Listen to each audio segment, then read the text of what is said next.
Hola, tutor. Nosotros con mi equipo que está conformado por Andrea Carolina Ávila Zambrano, Andrea Gisette Acosta Forero, Liz Marjuria Acosta Costa y quien les habla Brian Slater González Prieto, venimos a exponer y hablar sobre los protocolos en tórax, abdomen y columna vertebral. En la exposición, el contenido que encontraremos, el primero va a ser el mío, de Brian Slater González Prieto, quien les hablará de radiografías del tórax y de la reja costal. Andrea Gisette Acosta Forero, quien les hablará de la radiografía del abdomen. Liz Marjuria Acosta les hablará de radiografía de columna cervical. Andrea Carolina Ávila les hablará sobre la radiografía de columna dorsal. Y el equipo en general les hablaremos sobre la radiografía de columna lumbar y sacro y coxis. ¿Qué es la radiografía de tórax y reja costal? Es un estudio de imagen diagnóstica que utiliza rayos X para visualizar las estructuras internas del pecho y de la reja costal. Y esto nos permite observar tanto los órganos intratorácicos como las estructuras óseas que lo protegen. ¿Para qué nos sirve? Nos sirve para evaluar el estado de los pulmones, detectar alteraciones cardíacas, identificar problemas preulares, controlar la colocación de dispositivos médicos, evaluar el diafragma. ¿Qué podemos observar en estos procedimientos? En la radiografía de tórax podemos encontrar campos pulmonares, vasos ilíacos, corazón, el tamaño, el contorno, el mediastino, la tráquea, las cúpulas y los ángulos costofrénicos. En la radiografía de reja costal encontramos en las costillas arcos anteriores, medios y posteriores, el esternón y cartílagos costales. En la radiografía PA de tórax, el posicionamiento del paciente debe ser de pie frente al chasis con el tórax en contacto directo con el detector de imagen. Los miembros superiores, el paciente coloca las manos en las caderas con los codos hacia adelante o bien abrazando el chasis por detrás. El kilovoltaje tiene que ser de 110 a 125. El MAS, que es el miliamperaje, va de 1.5 a 5. La distancia del foco debe ser de 180 centímetros. El tamaño del chasis que debemos utilizar debe ser de 35 por 43 centímetros. Y el uso de la rejilla debe ser obligatorio cuando el paciente está de pie o sentado, reduce la radiación dispersa y mejora el contraste. Y la respiración debe ser inspiración profunda y apnea que garantiza máxima expansión pulmonar y mejora la visualización de las estructuras. Radiografía lateral de tórax. La posición del paciente debe ser de pie con el lado izquierdo del tórax apoyado firmemente contra el chasis. Los brazos deben elevarse sobre la cabeza o cruzarse sobre ella. Los kilovoltajes deben de ser de 110 a 125 para asegurar una penetración adecuada de las estructuras torácicas. Los miliamperios deben de ser de 3 a 10. Debe ajustarse depende de la constitución del paciente. La distancia del foco debe ser de 180 centímetros. El tamaño del chasis de 35 por 43. El uso de rejilla es obligatorio y la respiración debe ser una respiración profunda para mejorar la visualización de los pulmones y la silueta cardíaca. La radiografía AP de tórax. La posición general, el paciente se coloca en decúbito supino o semisentado, dependiendo de su condición clínica. El chasis se ubica detrás del tórax, paralelo al plano corporal. Se debe alinear la línea media del cuerpo con el centro del chasis para evitar rotación. Los brazos deben estar extendidos a los lados del cuerpo o sobre el abdomen, procurando que las escápulas se proyecten lo menos posible sobre los pulmones. Los kilovoltajes deben de ser de 70 a 85. El miliamperios deben de ser de 2 a 6. La distancia del foco debe ser de 100 a 115 centímetros. El tamaño del chasis de 35 por 43 centímetros. El uso de la rejilla es opcional y la respiración debe ser profunda para lograr la máxima expansión pulmonar. Hola, buenos días. Mi nombre es Andrea Costa y hoy vengo a hablarles de la radiografía de abdomen. Generalmente esta radiografía se realiza para evaluar y diagnosticar la fuente de algún dolor agudo en la región abdominal, así como son las náuseas, vómitos, también para detectar piedras en el riñón, alguna obstrucción intestinal, una perforación en los intestinos o una masa en el abdomen, así como lo es un tumor. En una radiografía de abdomen de buena calidad podríamos identificar algunos órganos blandos como es el hígado, el vaso, los riñones, la vejiga y asas intestinales. También estructuras óseas como es la columna lumbar, la pelvis ósea y las costillas inferiores. También podríamos ver otros hallazgos posibles como es los niveles tiroideos, que es el líquido y aire en el intestino. El aire libre subdiafragmático, que este sugiere perforación. Las calcificaciones anormales, la litesis renal, vesical o pancreática. Y algunos cuerpos extraños, o sea, metálicos, quirúrgicos o ya sea ingeridos. La radiografía de abdomen anteroposterior se puede realizar de dos formas. La primera es en biopestación, la cual se usa para medir los niveles hidroaéreos de las vísceras huecas que se encuentran en la cavidad abdominal. Y de igual forma se puede realizar cuando hay indicaciones de cirugía. La otra que tenemos en la rutina de abdomen es la anteroposterior en decúbito dorsal. Esta se realiza generalmente de manera preliminar cuando se va a realizar algún estudio con medio de contraste. De esta manera podemos verificar si el abdomen se encuentra limpio y así se puede realizar los estudios al paciente. Esta se toma en decúbito dorsal. Los brazos se encuentran extendidos a lo largo del cuerpo, al igual que las piernas, que se van a encontrar completamente estiradas al plano medio sagital. El paciente se tiene que encontrar perpendicular al plano de apoyo y coincidente con la línea media de la mesa. El ombligo va a ser nuestro punto de referencia y clave en la toma de esta radiografía, ya que este será donde vamos a ubicar el rayo central. Este irá perpendicular al plano de pollo, incidiendo sobre el plano medio sagital a la altura de las crestas ilíacas. Es importante saber que la radiografía de abdomen abarca desde la síntesis púbica hasta la observación completa de la región abdominal, incluyendo el músculo diafragmático.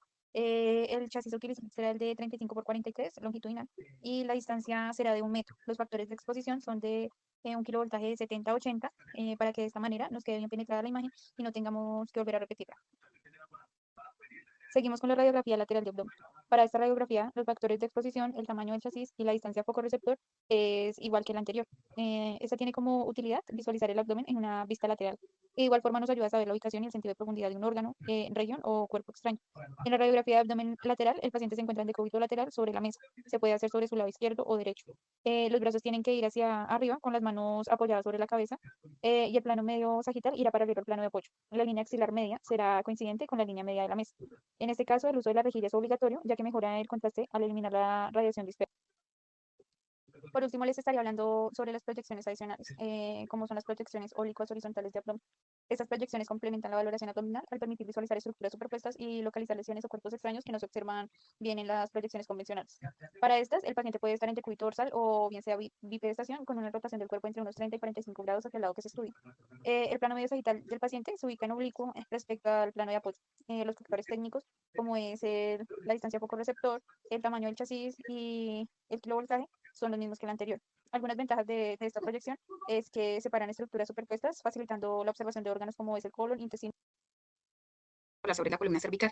La columna cervical es la parte superior de la columna vertebral, abarca las primeras 7 vértebras, va desde la C1 hasta la C7, es situada específicamente en el cuello. Esta región conecta la cabeza con el resto de la columna y juega un papel fundamental en el soporte, el movimiento y la protección de la médula espinal. Se conforma por la C1, que es el mismo atlas, que es la primera vértebra cervical, sostiene el cráneo, permite el movimiento de la cabeza hacia arriba y hacia abajo. La C2, que es el axis, es la segunda vértebra cervical y permite la rotación de la cabeza hacia un lado y hacia el otro. Las vértebras de la C3 a la C7 tienen una estructura más convencional y están conectadas por discos intervertebrales que permiten el movimiento de amortiguación de los impactos.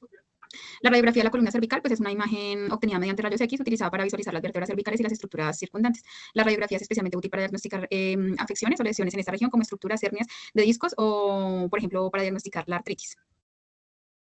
Bueno, vamos a hablar sobre las radiografías. Entonces, primero que todo está la radiografía anteroposterior. La radiografía anteroposterior pues, es una imagen tomada con el rayos X desde un ángulo frontal. En esta vista el paciente se coloca de pie o sentado frente a la máquina de rayos X, mirando directamente hacia ella. El propósito principal de esta proyección es evaluar la alineación y la estructura de las vértebras cervicales desde la C1 hasta la C7, los discos intervertebrales y las articulaciones facetarias desde un ángulo frontal. La técnica para esta radiografía, el rayo va dirigido perpendicularmente al centro de la columna cervical, a la altura de las vértebras superiores, generalmente a la altura de la vértebra C4. Se ajusta la distancia focal o los parámetros de exposición de acuerdo pues, al tamaño del paciente y la densidad de los huesos para obtener la mejor calidad de la imagen posible. Generalmente se toma una distancia de 1 metro. Odontoides, entonces es una proyección especial que se utiliza para evaluar la articulación atlantaxial, la articulación entre las vértebras C1 y la C2, donde se encuentra la odontoides, que es también conocida como el diente de la vértebra C2 o el axis. Esta radiografía es particularmente importante para evaluar posibles lesiones en la región cervical, como fracturas del odontoides, dislocaciones o malformaciones. El paciente se coloca de espaldas, o sea, de cuito supino o sentado frente al equipo de rayos X. La cabeza debe estar en posición neutra, ni flexionada ni extendida, asegurando que la mandíbula y la nariz estén alineados con el rayo. El paciente debe mirar hacia arriba como si estuviera mirando hacia el techo para que el rayos X pase directamente a través de la región cervical. Para obtener una imagen clara pues, del odontoides, el rayo debe atravesar la vértebra C1, o sea, el atlas, y el odontoides, que sería la C2. Para ello es fundamental que la cabeza esté alineada correctamente en el dorso de la lengua, en contacto con el paladar para evitar interferencias en la imagen. Normalmente el rayo va dirigido a la región cervical superior, pasando a través de la cavidad bucal donde está el odontoides, para obtener pues, una imagen clara. El rayo X debe estar centrado en el odontoides y la articulación atlantoaxial, que es la C1 y la C2. Radiografía oblicua. Esta es una proyección especializada que permite evaluar las vértebras cervicales y las articulaciones facetarias desde un ángulo diagonal. Esta vista es útil para obtener una imagen clara de las estructuras laterales de la columna cervical, especialmente las articulaciones intervertebrales y las raíces nerviosas. En esta posición, entonces, el paciente se coloca de pie o sentado frente al equipo de rayos X, pero en un ángulo, es decir, no mirando directamente hacia el frente, sino girando el cuerpo alrededor de unos 45 grados. El paciente puede estar ligeramente inclinado hacia adelante o hacia atrás para lograr pues, un ángulo adecuado y obtener las mejores visualizaciones de las articulaciones y las vértebras. La cabeza también debe girarse de los 45 grados y el paciente debe mantener la cabeza en una posición neutra con la mandíbula alineada con el eje de la columna. El rayo se dirige oblicuamente, es decir, en un ángulo de 45 grados también, tanto hacia adelante como hacia lateral. La proyección se ajusta para atravesar las vértebras cervicales y las articulaciones facetarias en el ángulo correcto. En esta proyección, el rayo está dirigido hacia la articulación entre las vértebras para visualizar bien los espacios intervertebrales y las articulaciones facetarias. Lateral, que es una imagen pues, tomada en rayos X desde un ángulo frontal. En esta vista el paciente se coloca de pie o sentado frente a la máquina de rayos X y mirando directamente hacia él. El propósito principal de esta proyección es evaluar la alineación y la estructura de las vértebras cervicales desde la C1 hasta la C7, los discos intervertebrales y las articulaciones facetarias desde un ángulo frontal. plano lateral de la columna cervical debe estar alineado en el rayos X, asegurando que la imagen pues, sea precisa. La parte superior de la cabeza debe estar nivelada de modo que la imagen no se distorsione. El rayo se dirige perpendicularmente a la columna cervical desde un ángulo lateral, pasando de un lado al otro del cuerpo. El rayo pasa por el centro de las vértebras cervicales, generalmente a la altura de la vértebra C4 o la C5. La distancia focal pues, y la exposición pues, depende también del tamaño del paciente. La exposición se ajusta para obtener una imagen nítida que no se presente sobreexposición ni superposiciones. Y ya, eso sería todo el tema que les explico hoy. En esta diapositiva tenemos la radiografía de columna dorsal en proyección anteroposterior. El paciente puede estar de pie o acostado boca arriba, con los brazos relajados a los lados y el plano medio del cuerpo centrado en el detector. El rayo central se dirige perpendicular al nivel de la vértebra T7, más o menos a la altura del ángulo inferior de las escápulas. Se trabaja con una técnica de 75 a 85 en kilovoltaje y de 20 a 30 en miliamperaje. Se mantiene una distancia del foco detector de 100 a 115 centímetros. En la imagen deben verse claramente las vértebras dorsales desde la T1 hasta la T12, con buena nitidez, sin rotación y mostrando los espacios intervertebrales definidos. Esta proyección se utiliza principalmente para evaluar la alineación y el estado general de la columna torácica. En esta diapositiva observamos la proyección lateral de la columna dorsal.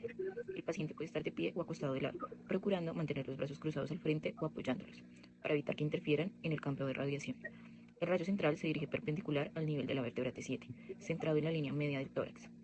Se utiliza una distancia del foco detector de 100 a 115 centímetros con una técnica de 80 a 90 en kilovoltaje y de 30 a 40 en miliamperaje, lo que permite que tenga una buena penetración y contraste. La imagen resultante debe mostrar las vértebras dorsales desde la T1 hasta la T12, en perfil lateral, con los espacios intervertebrales bien definidos y sin rotación.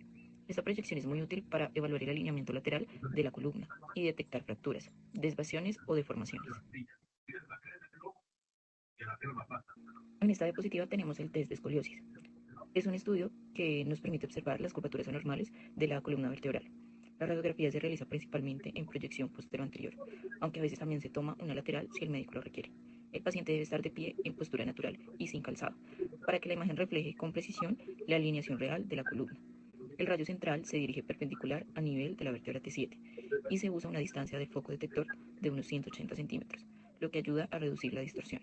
Los pacientes técnicos aproximados son de 85 a 95 en kilovoltaje y de 10 a 20 en miliamperaje, con un chasis largo o digital, que abarque desde la primera vértebra cervical hasta el sacro. En la imagen final deben verse toda la columna completa, con la curvatura bien definida y sin artefactos, lo que permite evaluar el grado de desviación que presenta el paciente. Además de las proyecciones estándar, en la radiografía de columna dorsal existen algunas proyecciones adicionales que ayudan a obtener más detalles según la necesidad del estudio. La primera son las oblicuas, derecha e izquierda, donde el paciente se rota entre 20 y 30 grados. Estas permiten ver con mayor claridad los pedículos y las articulaciones costovertebrales, y son muy útiles para detectar fracturas o lesiones articulares. La segunda es la lateral en decúbito, que se utiliza cuando el paciente no puede ponerse de pie. Con esta proyección se evalúa la alineación de la columna y los cuerpos vertebrales. Y por último tenemos la proyección shimmer, o del nadador, donde el paciente se coloca de lado con un brazo elevado y el otro hacia atrás. Esta técnica permite observar entre la columna cervical y la dorsal, que a veces no se ve bien en las proyecciones normales.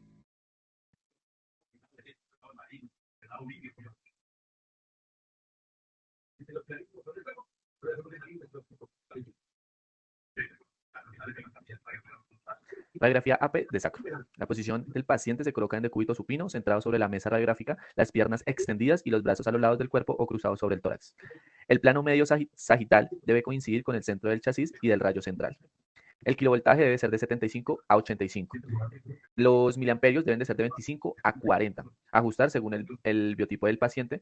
La distancia del foco debe ser de 100 a 115. El tamaño del chasis debe ser de 24 por 30 centímetros. Uso de la rejilla es obligatorio, reduce la radiación dispersa, mejorando la calidad y el contraste. La respiración debe de ser profunda y minimiza el movimiento del abdomen y la pelvis.